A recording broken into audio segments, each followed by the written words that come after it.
On va démarrer la conférence, même si on n'est pas très nombreux, c'est le cas de le dire. Alors, le sujet de la conférence, c'est comment innover en un temps record grâce à l'intelligence collective. Quelque chose qui vous parle certainement, forcément. Alors, tout d'abord, je vais me présenter. Je m'appelle Vincent Minery. Je suis aujourd'hui en charge de l'innovation au sein du groupe R&D Technologies.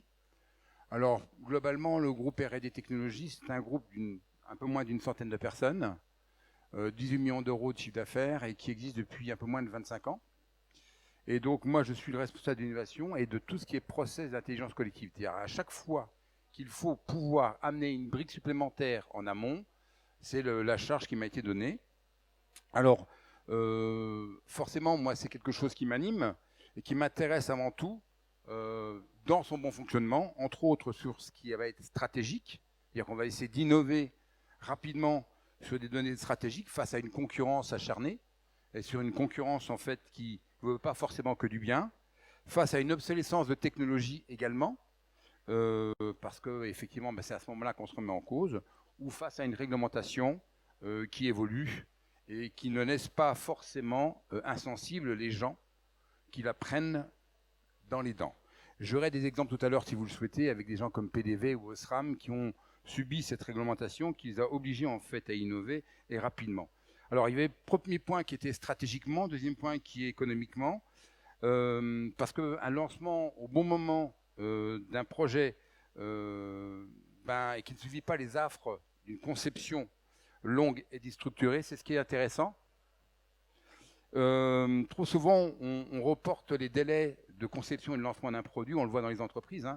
Martine est partie en vacances, Jacques n'est pas là, l'expert machin est parti sur un autre chantier, et puis on se rend compte qu'on prend des délais dans les dents de manière incroyable. Alors, comme je vous le disais, donc le groupe R&D est né il y a 25 ans. Moi, pour ma part, je les ai rejoints début 2022, avec pour, challenge, et c'est ça qui faisait du sens pour moi, c'était de venir dans une entreprise dans laquelle on allait créer une filiale innovation et qui allait apporter en fait une plus-value sur le projet en amont. Alors, petite vidéo sympathique de l'innovation au sein de R&D. On parlera après des projets liés à des lances hydrogène, etc., si vous le souhaitez, puisqu'on a des gens de R&D qui sont ici, qui sont présents. Alors, également, que je vous le disais, R&D est installé, donc, non, je ne vous l'ai pas dit, R&D est installé à Saverne, et également deux autres villes en France, Orléans et Lyon, qui sont l'objet de deux acquisitions, mais qui représentent en fait géographiquement quelque chose d'intéressant en termes de points. Entre Saverne, Orléans et Lyon, ça devient extrêmement intéressant. Donc ces trois sites-là représentent aujourd'hui environ 90 collaborateurs, 4000 m² d'ateliers et environ 18 millions d'euros de chiffre d'affaires. Alors, il y a une question qui se pose, pourquoi ce titre? Pourquoi le titre « Comment innover en un temps record grâce à l'intelligence collective ?» Alors ça vient d'une petite anecdote. Lors d'une table ronde que j'avais effectuée, bonjour monsieur, lors d'une table ronde que j'avais effectuée avec le patron du groupe R&D, un des associés, et qui m'avait demandé, qui m'avait dit tiens, on va aller à Paris, à la Défense, développer en fait un concept assez nouveau pour ces gens, qui est le concept de comment accélérer le développement de produits, comment développer et accélérer le développement d'un produit. Donc c'était un titre assez sympathique, et on s'est rendu compte lors de cette mission que nous avions que finalement le sujet que je voulais développer avec eux, qui était comment derrière accélérer le développement du produit, qui était lorsque je crée un produit à N+2, si j'ai perdu 6 mois, on peut dire qu'à N+2, j'ai perdu 6 mois et 6 mois de chiffre d'affaires. En fait, ça ne les intéressait pas du tout. Ce n'était absolument pas le sujet de leurs ambitions. On va dire que ces gens-là, en fait, lors de ce colloque, comment accélérer le développement de produits, étaient plus intéressés par la première partie qu'on leur avait vendue, qui n'était pas finalement comment fonctionner plus vite, mais qui était comment créer en fait de la valeur ajoutée en intégrant dès le début les bonnes richesses et les bonnes personnes dans le projet. Donc on a très rapidement en fait opté pour avec eux, donc on avait quand même une trentaine, on avait un parterre d'une trentaine d'entreprises, hein, donc on avait des gens comme Thales, Michelin, Salomon, enfin, et même des locaux comme Socomec. Ces 30 entreprises en fait avaient tous un souci qu'on a assez vite remarqué, c'est que en fait ce qui les intéressait, c'était pas rapidement l'innovation. Ce qui les intéressait, c'était l'étincelle. Vous savez, au début d'un projet, l'INSA, vous connaissez ça, hein, c'est comment on crée l'étincelle au départ. Comment on arrive en fait à donner l'élément qui va déclencher la conception, l'innovation ou la création de produits ou de process nouveaux. Et finalement, accélérer le développement n'était pas leur priorité. Ce n'était pas vraiment leur souci. Alors moi qui voulais à l'époque leur parler de rentabilité, cette population n'était pas du tout intéressée. Et accélérer le développement du produit n'était pas le sujet. Donc on a recentré avec eux et on s'est rendu compte en développant avec eux ce point-là que ce qui manquait c'était juste étincelle, que cette étincelle qui manquait en réalité, eh ben, elle était finalement déclencheuse de bien des projets au long terme. Et ce qu'ils avaient surtout dans leur expérience, hein, je pense à des gens comme Salomon ou des gens comme Michelin ou comme Roche, ce qu'ils avaient comme habitude, c'était plutôt d'avoir en fait chez eux des design labs ou des open innovations. À l'INSA, vous connaissez un petit peu ce type d'organisation. Ils avaient également des ideas labs et en fait, ce qu'ils cherchaient, c'était l'étincelle. Pour le reste, ils savaient faire. Et je dirais même que nous qui avons vécu des moments assez importants avec des gens comme Merck Millipore, parce qu'on est parti pendant plus de 5 ans à raison de deux ou trois fois par année chez eux, ils avaient créé le War Room. Et la War Room, c'est pareil. En fait, on a mis en place un système pour pouvoir développer plus vite, mais on n'a pas l'étincelle au début. Et donc, ces gens, ce qu'ils cherchaient, c'était effectivement cette étincelle. La manière, en fait, de pouvoir taper fort, percuter et taper juste. Et donc, il fallait absolument ce concept, en fait, d'étincelle, le fidéliser et le lancer un peu plus loin. Alors, ce qu'on peut aussi dire, c'est que bon nombre d'entreprises, en fait, l'ont compris. Si vous prenez Dyson, Apple, Amazon, Tesla, ils ont compris comment on mettait cette étincelle, d'accord ? Toutes les entreprises ne l'ont pas, mais certaines l'ont déjà quand même, hein, l'ont quand même déjà intégré. Et ce qui est marrant d'ailleurs de constater, c'est que souvent, en fait, ce dont on va parler aujourd'hui, dans la manière, en fait, de pouvoir accélérer les projets grâce à l'intelligence collective, ça va être la fameuse technique, en fait, du design thinking. Et il faut constater que ces gens-là, en fait, l'avaient déjà depuis bien longtemps, je pense à Apple, intégré. Donc ces grands groupes structurés en termes d'innovation, ben, ils savent, hein, à la différence de l'entreprise moyenne, ils savent, ils ne sont pas nombreux. Et pour mémoire, je voulais juste vous faire un petit coup de marche arrière. Il y a ceux qui ont cette étincelle, ceux qu'on aide à avoir cette étincelle, et c'est le quotidien de R&D Technologies. Et puis il y a ceux qui n'ont perdu l'étincelle. Je vous rappelle quand même pour mémoire que Kodak s'est misérablement cassé la figure suite à des croyances qu'ils avaient sur le lancement de nouveaux produits, sur la fameuse étincelle, ils n'y croyaient pas. Identique pour Bic, vous connaissez tous Bic, hein. Est-ce que vous connaissez ces produits de chez Bic? Bic en fait a bien sûr fait le stylo, le rasoir, enfin, et le briquet, mais ils sont quand même beaucoup trompés sur le parfum qui était vendu dans les bureaux de tabac et sur les collants Bic qui n'ont jamais marché. Donc ce que je veux vous dire par là, c'est que dernier exemple, BlackBerry, c'est qu'en fait, on peut avoir par moment des étincelles, mais si ce n'est pas quelque chose qu'on a au quotidien, ben, l'étincelle, elle s'éteint. C'est un peu la flamme olympique qui ne va pas jusqu'au bout. Et donc, l'autre constat aussi que l'on a opéré lors de notre réflexion sur la manière d'accélérer en fait l'innovation grâce à un contexte qui est l'intelligence collective, l'autre constat qu'on avait en fait réalisé, c'est qu'en fait, dans ce qu'on voit comme étude aujourd'hui, dans ce qu'on a fait depuis 25 ans, ce qu'on nous a conduit chez R&D, ce qui m'a conduit moi aussi avant d'arriver chez R&D, de ce que j'ai rencontré avec d'autres entreprises, c'est qu'en fait, après 25% des dépenses de ce programme qui était imaginé, souvent, ben, on est en mesure de pouvoir arbitrer. Ça veut dire quoi? Ça veut dire que finalement, on a une méthodologie qui permet d'aller plus vite, et on sait aussi que si cette méthodologie est bien faite, on est capable de gagner du temps sur le temps et gagner de l'argent. Et moi, c'est l'étude que j'en retire aujourd'hui, hein. c'est que sur les 500 entreprises avec qui on a collaboré ou les expériences qu'on a conjuguées avec d'autres entreprises, en fait, on se rend compte que dans 98% des cas, avec le quart du budget consommé, si on est astucieusement orienté, si on a les bons indicateurs, si on a les bons milestones et si on a les bons go-no-go, ben on sait au bout de 20% en fait déjà arbitrer sur la réalisation ou pas du projet et le succès du projet. Alors on a travaillé sur ce constat et donc j'ai un exemple à vous montrer. Alors volontairement, cet exemple est sorti du milieu industriel. Il est sorti en fait de ce type d'événement qu'on a aujourd'hui, de ce salon. C'est sorti parce que ça me semblait être plus compliqué et donc plus transversal peut-être. Et donc c'est l'exemple de Pierre Fabre qui vend aujourd'hui des médicaments. Vous connaissez peut-être Pierre Fabre. Et Pierre Fabre en fait cherchait absolument à pouvoir se démarquer et à innover sur un marché qui était la dermato. Et donc on a travaillé pendant 3 jours avec eux sur l'acné. Je ne sais plus où j'en suis dans mes fiches, mais ça va venir.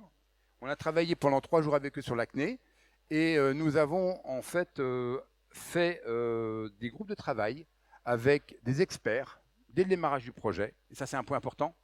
Quand on parle en fait d'intelligence collective, c'est lié aussi au fait qu'on amène des compétences dans le projet. Il n'y a pas que les gens en interne, même si vous le verrez un peu plus loin, nous avons des équipes extrêmement bien armées au quotidien, mais il n'en demeure pas moins que quand on attaque un projet comme le projet Pierre Fabre, eh ben, on a besoin de programmeurs, on a besoin de dermatos, on a besoin de médecins, on a besoin de designers, de marketing, de force de vente, de sociologues, on a besoin de tous ces gens-là. De manière à ce que, dans cette méthodologie qu'on verra un peu plus loin, qui est design thinking, on puisse très rapidement arbitrer et qu'on ait tous les éléments importants pour pouvoir en fait accélérer la conception du produit ou du process, donc accélérer en un minimum de temps et surtout pour que l'on puisse trouver les bons ingrédients. Et donc l'intelligence collective est là, elle est importante, elle est réunie ici, cette intelligence collective. Et donc on a effectivement créé après coup une application, ce qui n'est pas du tout du métier de Pierre Fabre, mais encore une fois, c'est pas parce que c'est pas son métier que derrière ils vont pas vendre des traitements dermato. Et avec son smartphone, on va prendre des photos de ces boutons et on va pouvoir nourrir une data et pouvoir avoir, avec les algorithmes et l'intelligence qui est embarquée, on va pouvoir voir si le traitement qu'on a eu correspond et jusqu'à quel point en fait il a fonctionné. Comme on a une base de données et qu'on a plusieurs centaines de milliers de cas, il est bien évident que c'est quelque chose qui fonctionne assez bien. Donc c'est quelque chose qui a été fait dans le cadre d'une opération d'intelligence collective qu'on a appelée Hackathon. Pourquoi? Parce que Hack the Acné, ça allait bien pour Pierre Fabre, mais c'est vraiment en fait un moment de réunion d'experts au travers d'un projet qui était qu'est-ce qu'on peut apporter dans le domaine de l'acné lorsqu'on s'appelle Pierre Fabre. Alors, la question, elle est simple. On a vu un exemple. On a parlé effectivement d'organisation avec des experts. Comment gagner du temps? Comment gagner du temps et par conséquent, effectivement, aussi de la rentabilité? Alors, il y a 2 points qui sont importants là-dessus. Je l'ai dit tout à l'heure, c'est grâce aux experts task force opérationnels qu'on arrive à gagner du temps. Et 2, c'est grâce au processus créatif de design thinking, dont on parlera assez vite, design thinking, qui est... est-ce que tout le monde connaît le design thinking? Un peu? Ouais. Bon, le design thinking, en fait, c'est un processus qui est né dans les années fin des années 90 par un cabinet qui s'appelait IDEO, qui a été réutilisé, réadapté et on va dire remodelé, reforgé, et qui permet effectivement de mettre en place un système sur tout ce qui est la pensée analytique et tout ce qui est la pensée intuitive. Donc on les mélange, on les mixe ensemble, et ça s'est fait à partir d'experts, autant internes qu'en externes. En fait, c'est quelque chose qui évolue de manière assez opérationnelle, puisque en fait, on a 5 phases. La première, c'est la phase d'empathie. Vous savez tous que aujourd'hui, dans les projets que l'on gère, les bonnes réponses sont souvent liées aux bonnes questions. Et les bonnes questions, elles sont liées effectivement à cette phase d'empathie. On va aller voir les gens, on va leur demander en fait ce qui se passe. ce qu'ils entendent, ce qu'ils veulent, qu'est-ce qui manque, qu'est-ce qui dysfonctionne. Et cette phase d'empathie qui va donner des résultats extrêmement importants, qui va être de la valeur ajoutée, va être réinjectée pour définir en fait les projets. Trop souvent, dans les projets, et nous on le voit, on s'imagine que le projet A est le projet sur lequel on va travailler. Et finalement, si on fait un petit audit d'innovabilité, vous verrez dans le processus tout à l'heure, on se rend compte que en fait, c'est plus compliqué que ça et plus pointu que ça. Et qu'il faut réadapter, qu'il faut définir précisément en fait, le sujet de l'entreprise, qui n'est pas forcément un projet, qui peut être quelque chose de plus global. On a une phase d'idéation, de prototype et de test. On a commencé un petit peu en retard, mais ce n'est pas pour autant qu'on aura plus de temps, c'est évident. Donc je vais poursuivre. Donc ça, c'est les 4 phases qui nous permettent de pouvoir arriver à un projet intéressant. C'est la phase d'appréhension. Il n'y a pas de, tout à l'heure j'ai dit, il n'y a pas de bonne réponse s'il n'y a pas de bonnes questions. Donc on travaille sur tout ce qui est manque et dysfonctionnement. Il y a la partie anticipation, qui est imaginer des pistes, donc c'est la partie design thinking, mais pour lequel en fait, chez nous, chez R&D Technologies, on sait mixer justement l'anticipation des différents métiers pour pouvoir justement proposer quelque chose de très créatif ou de très prospectif, ça dépend de quel côté on se place, et en accord avec les attentes pressenties. Dans un troisième temps, on va valider les pistes les plus pertinentes, et vous le verrez sur des cas concrets tout à l'heure, où on va réaliser très rapidement une petite étude technico-économique pour voir si effectivement on rentre dans le budget. Le but est de dire très rapidement si on est bon ou pas bon. Et enfin, on va consolider le projet, et c'est la fameuse différence entre l'intention d'achat et l'acte d'achat. Est-ce qu'on est vraiment dans un acte d'achat ou est-ce qu'on est dans une intention d'achat qui ne va pas donner satisfaction? Je prends pour exemple le fameux stylo friction, vous savez, qui s'effaçait, où c'était un boom extraordinaire, l'intention d'achat était énorme, et puis quand il a fallu le vendre, on s'est aperçu que personne ne voulait l'acheter.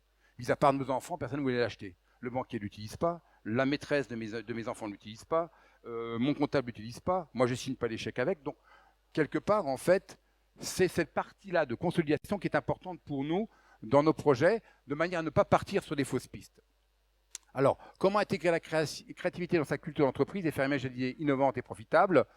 On va le voir, simplement c'est avant tout une équipe, et c'est une réunion de gens, et qui vont travailler sous un format qui s'appelle les Creative Days. Donc à chaque fois que nous avons un projet nouveau, on va de notre côté, au sein de R&D Technologies, on va faire des journées de création, des Creative Days, et on va mettre les spécialistes ensemble sur des challenges bien particuliers, avec des buts très particuliers. On fait donc, on écarte les projets, on resserre, l'idéation reprend son rythme, et on va en fait au travers de cette journée pouvoir définir en fait les concepts ou les problématiques intéressantes. Alors, l'innovation, elle est forcément stratégique, et elle peut être effectivement aujourd'hui industrielle, ou elle peut être institution, voire CRIT ou labo. Aujourd'hui, on sait travailler également avec des CRIT et des labos, et c'est quelque chose que l'on fait de plus en plus, à savoir en fait travailler avec des labos qui n'ont pas forcément en fait le formatage pour pouvoir appréhender des hypothèses de travail qui vont être forcément gagnantes. C'est-à-dire qu'un laboratoire peut très bien travailler sur des problématiques sans pour autant qu'une donnée en fait économique et commerciale ne soit prise en compte. Or, dans le design thinking et dans l'usage que l'on a sur tout ce qui est le user experience, le client, c'est une donnée importante. Alors, on intervient dans 2 domaines, ce qui est l'innovation produit et l'innovation process. Je vais vous le montrer tout à l'heure un petit peu plus en détail. Donc, on a pris 2 exemples, Merck Millipore et Storopac. L'un, on va travailler sur le produit et sur ses fonctions, et l'autre sur le process. Et encore, vous allez voir, ce n'est pas aussi simple que ça. Parce que ce qui est du process à un moment donné n'a pas été que du process. Et on va se rendre compte que pour avoir un bon process, il faut avoir développé un bon produit, imaginer un bon produit dès le départ. Alors, le groupement d'experts, ils interviennent en fait à différents niveaux. Ils interviennent en fait sur la partie projet au départ. Donc, on va projeter, c'est ce que vous avez vu tout à l'heure dans la roadmap avec le process d'innovation, donc le projet. Après, on va imaginer des hypothèses, on va tester ces projets, ces solutions en tout cas, ou ces concepts. On va les tester aussi bien de manière numérique que de manière physique. Il y a des POC, il y a des protos numériques. On va valider ces parties-là. et les valider de manière technico-économique pour les industrialiser, voire les fabriquer. Parce que vous allez voir, le métier de R&D technologie, c'est pas simplement, vous l'avez compris, de concevoir, mais c'est également d'aller depuis l'idée de départ ou l'absence d'idée et une problématique qu'il faut remplir, liée à une révolution technique ou à une norme qui vient en fait casser les pieds à notre client, jusqu'à la fabrication en fait en moyenne ou en petite ou en moyenne série. Alors les étapes en fait du projet, c'est forcément l'étape 1 qui vient en fait servir une partie qui est l'audit d'innovabilité, identification de problèmes, et au bout du projet, on aura un go-no-go. On a la partie numéro 2 que vous avez vu tout à l'heure qui est imaginée, et donc qui est la partie où on va s'acculturer au projet. On va faire des recherches concurrentielles, la veille technologique, mais ça, je pense que beaucoup de chez vous le savent déjà. Ou l'imaginent déjà. Et ces parties-là, en fait, vont nous permettre d'arriver dans l'imagination jusqu'à une préétude technico-économique. On a la partie testée, où on va effectivement faire une validation en fait des enquêtes marketing, puisqu'on a ici notre représentant du marketing, dont le job est aussi de pouvoir valider la partie marketing. On va aller jusqu'à la partie derrière aide à la recherche de financement, si besoin en était, l'industrialisation, produit de série, et derrière donc la fabrication en fonction du projet. Alors les études de cas, c'est le plus important. Je pense qu'on a parlé un petit peu de théorie, je vous ai expliqué un petit peu ce qui s'était passé et pourquoi on était arrivé sur ce sujet-là, qui était l'intelligence collective, et comment accélérer en un temps record ou concevoir en un temps record grâce à l'intelligence collective. Il y a 2 cas que je voudrais vous présenter, qui sont donc les cas réalisés par le groupe. Un qui est en fait le projet réalisé avec Merck Millipore et l'autre avec Stereopac. Alors, je vous parlerai de chaque entreprise au fil de la présentation de chaque projet. Alors, le premier, c'est Merck Millipore. Merck Millipore donc, est un fabricant de matériel et de systèmes de filtration, de purification, qui souhaitait en fait révolutionner littéralement un équipement. Cet équipement, c'était ça. C'était une solution. Alors, bien sûr, on l'a écrit, c'est l'ancienne solution. C'est une solution qui permet effectivement de pouvoir réaliser en un temps record ici 3000 litres de produit. Alors, le produit qui va rester sous forme liquide ou forme solide après coup. Mais on va pouvoir, en fait, pendant une demi-journée, avec des pompes, mélanger les produits qui vont bien pour faire un antivirus ou un vaccin. Et ça, c'est l'ancienne solution, c'est l'ancienne hypothèse. C'est comme ça que ça marchait depuis toujours. Et Merck Millipore, qui avait perdu un petit peu de sa superbe, entre autres dans les laboratoires et en université, voulait absolument innover sur ce secteur-là. Et donc, il a fallu que l'on fasse, au travers de la recherche de design thinking, en fait, le point sur tout ce qui dysfonctionnait. Ça existe comme ça marche depuis toujours, ou depuis très longtemps, tout le monde fait pareil, pourquoi changer?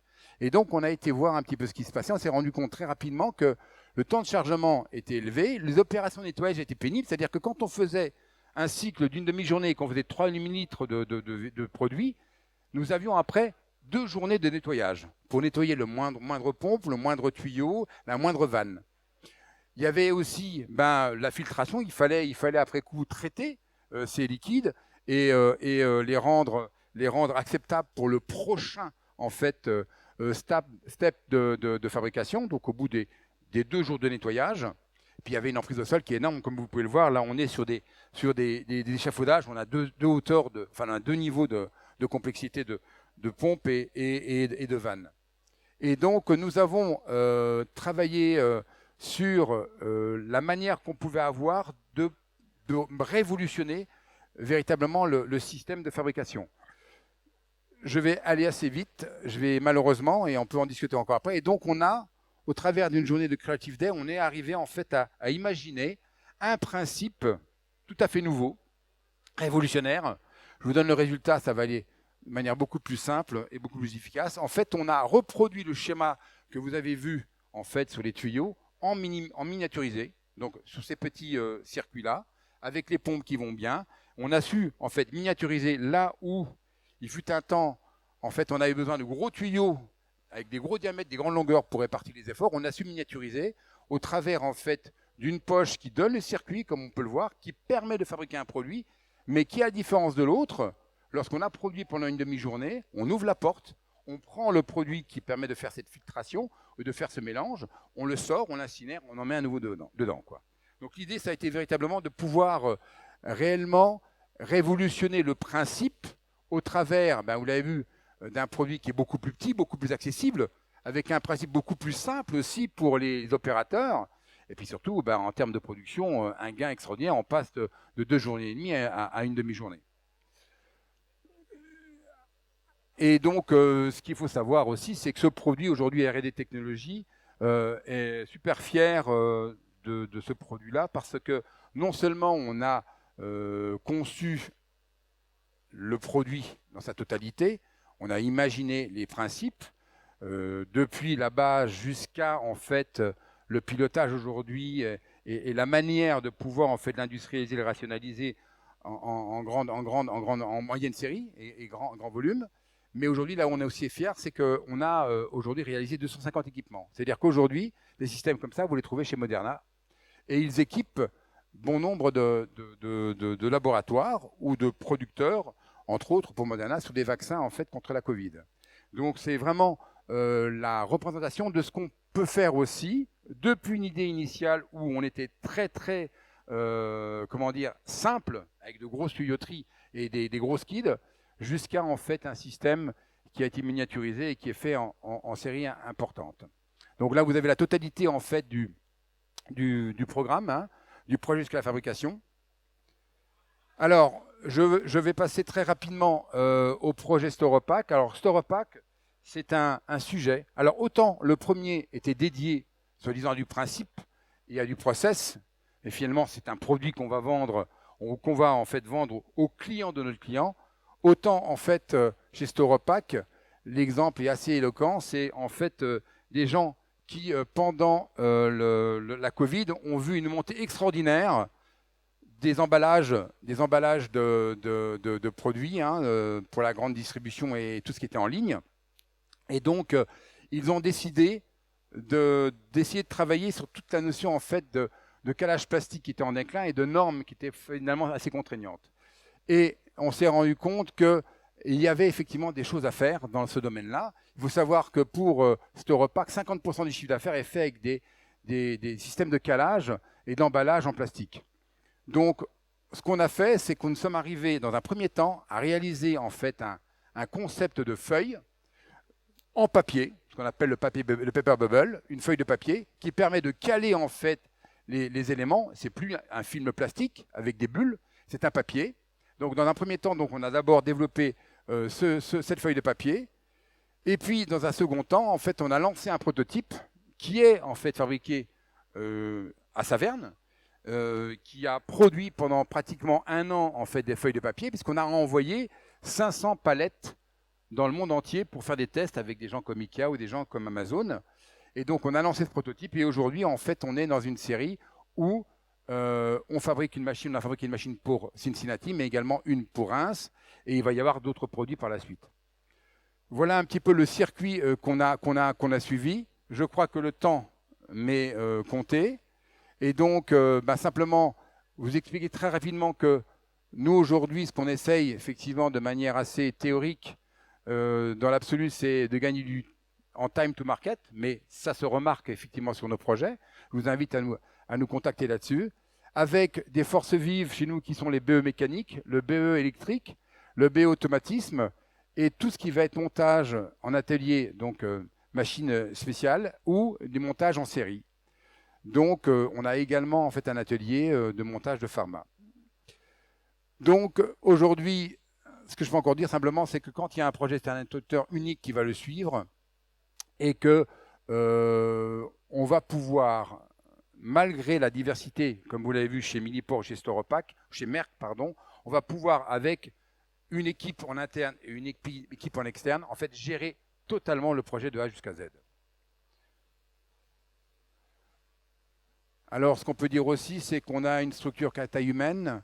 On a des experts donc dans différents domaines. Tout à l'heure, il y avait un spécialiste du papier, un spécialiste du recyclage qui était là, qui avait travaillé avec nous sur le projet Storopac.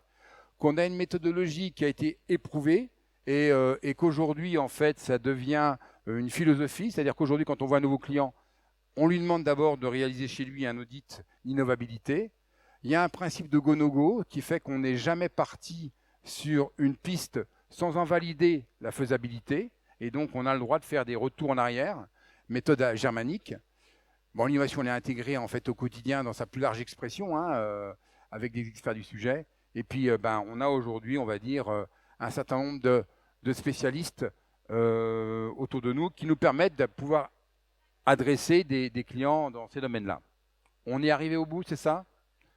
Donc, je ne parlerai pas de la partie médicale, ni de la partie agroalimentaire, ni de la partie automobile, ni de la partie électronique et électroménager et électromécanique.